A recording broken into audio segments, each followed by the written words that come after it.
monitoring report, and that is for noting. So duly noted. 3. Four. Cabinet forward plan.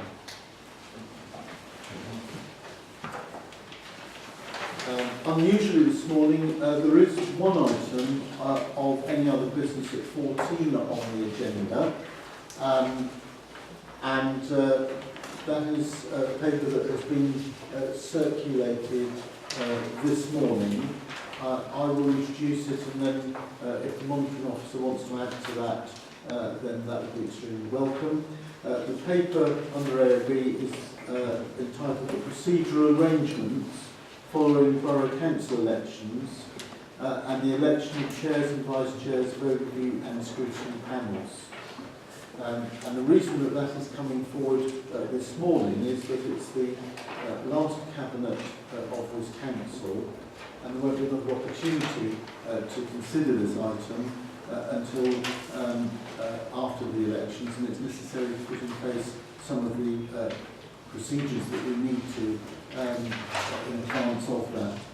And I suppose in brief, it is to say that there is on the 15th of May a nomination board preceding a special council later that afternoon. And that nomination board is about the political balance of the council and the allocation of places on the boards and panels of the council. And that is a necessary task to be undertaken in line with the Constitution, and it has to be taken at that particular time. And some of those in fact, all of those boards need that work to be done at that stage so that they are able to conduct their business thereafter.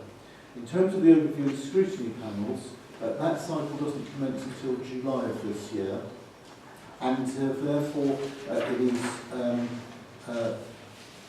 quite acceptable, I think, that although the allocation will be made at nomination board, and that taken through special council on the 15th of May, it isn't necessary at that special council to actually agree the chairs and vice chairs of the overview and scrutiny panels. That can be left until the regular council meeting on the 16th of June in preparation for the first of the panel meetings which take place in July. And that means that we're not rushed into making decisions that actually could and probably would be better left until a little bit later, once the composition of the council is known and the new members in particular understand the structure and get to know their colleagues on the council before electing chairs and vice chairs, which may be in place for the remainder of the council. And so this is an opportunity this morning to amend those procedural arrangements to get that outcome. Perhaps if I could ask the monitoring officer of Town Quarters if there's anything you'd like to add before I move the recommendation. Thank you, Lee. I think you've covered most of the points. Just to reiterate two further points. Firstly, this has really arisen from an officer perspective, looking at the new structure for overview and scrutiny. So at the first nomination board and special council meeting in May, it will be necessary for each of those boards and panels that have to meet immediately thereafter, so the planning board, licensing board, appeals board, to elect the chair. It is down to those panels, the members of those panels to elect, although it happens at council. The actual nomination and the election of the chairs and vice chairs will be by members of that panel. Those members will only be nominated and elected at that meeting. And in light of the new structure that we have and the heavy statutory responsibility that some of those overview and scrutiny panels will now be taking on, the extra number of meetings, I do think it's important that the members of those panels have time to actually consider fully that commitment that some of the chairs and vice chairs will have. And we are able to do that, as the leader has said. We don't have to get those panels appointing chairs and vice chairs immediately. I would also want to just advise the Cabinet that the other group leaders have agreed that this is appropriate. So we have consulted all group leaders on this proposal, and all group leaders are in agreement that this is the the best approach. The only reason it's come before you today is that the Cabinet did make a previous decision that this specifically would take place on the 15th, so we just need a formal move and vote on this in order that we can move that back.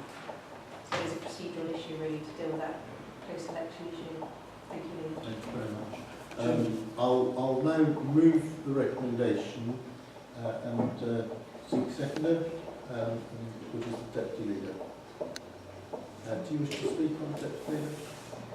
Thank you, Leader. Just very briefly to endorse the point that the monitoring officer made, that when we set out the arrangements last year, we weren't aware of the changes that would be made, of course, in the recommended setup of the O&S scrutiny panels, and I think in light of the greatly increased workload for those particularly looking at adult social care and health and children's services area, it's absolutely right that all members should have the opportunity to understand that fully.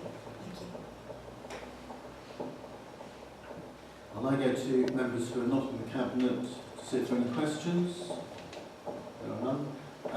Members of the Cabinet, questions or comments? Councillor Smith. Chairman, just a quick one. The first planning board is only done 10 days after the election. And if there wish to be new councillors on the planning board, we need to get training organised pretty quickly so that I think they need training before going on with it. Can that be arranged? Well, Councillor Smith, the first planning board of the new council takes place on Wednesday the 27th of May, not at the regular interval previously, and the head of planning, I think, has determined that in order to conduct the necessary training for a statutory board, that it was therefore important that that meeting was deferred until later in May, and that's what he tells me is the case. I think that is correct. I confirm, yeah, training will take place prior to that meeting. And that's in the induction programme as the first, I think it's about a week and a half into that programme as well before that meeting. Any other questions or comments? In that case, I'll go straight to the vote. All those in favour, please indicate. That's all in favour. Thank you very much. That concludes the business of this Cabinet meeting. It's the last Cabinet meeting of this Council. I'd like to take the opportunity to thank members of the Cabinet and members who regularly attend Cabinet meetings. Sorry that Councillor Ron couldn't be with us this morning, because he's been the most steadfast of attendees, not just through this Council but in previous Councils, in fact from the start of the Cabinet system. But we wish him well in retirement. Could I thank the executive team through you, Chief Executive, and of course the service directors and the rest of the council officers for their help and support over this last 4 years, and the huge amount of work that's been undertaken to drive our town forward for the longer term. All of that very much appreciated. I'd like to record our thanks as Cabinet in the minutes of this meeting, and I close this meeting of the Cabinet at 11:45. Thank you all very much for attending.